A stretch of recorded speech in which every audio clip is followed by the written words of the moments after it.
ડોલરની સરખામણીમાં રૂપિયાના મૂલ્યમાં વધારો થવા વિશે કયા વાક્યો સાચા છે?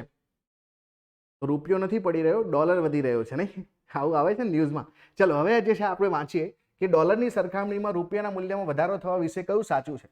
જો વિદેશી હુંડિયામણ બજારમાં ડોલરની માંગ ડોલરના પુરવઠા કરતાં વધી જાય તો રૂપિયાનું મૂલ્ય વધશે.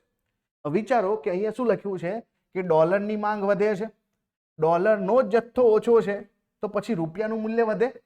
વિચારો તમે કે ડોલરની માંગ છે, ડોલરનો પુરવઠો નથી, તો કોની માંગ વધે? ડોલરની માંગ વધે. રૂપિયાનું મૂલ્ય તો ઘટે. બીજું છે રૂપિયાના મૂલ્યમાં વધારો થવાથી નિકાસ વધશે ને આયાત ઘટશે.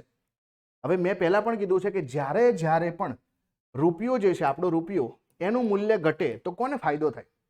માનો કે મેં જે છે $1 એક વસ્તુ બનાવી અને મને પહેલા 100 રૂપિયા મળતા હતા.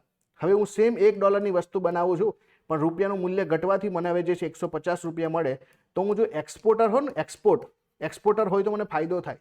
તો અહીંયા શું લખ્યું છે? રૂપિયાના મૂલ્યમાં વધારો થાય તો નિકાસ વધશે, આયાત ઘટશે. તો આ પણ જે છે બિલકુલ ખોટું છે. ખરેખર જે છે રૂપિયાનું મૂલ્ય વધે ને, મૂલ્ય વધવાનો મતલબ શું થાય?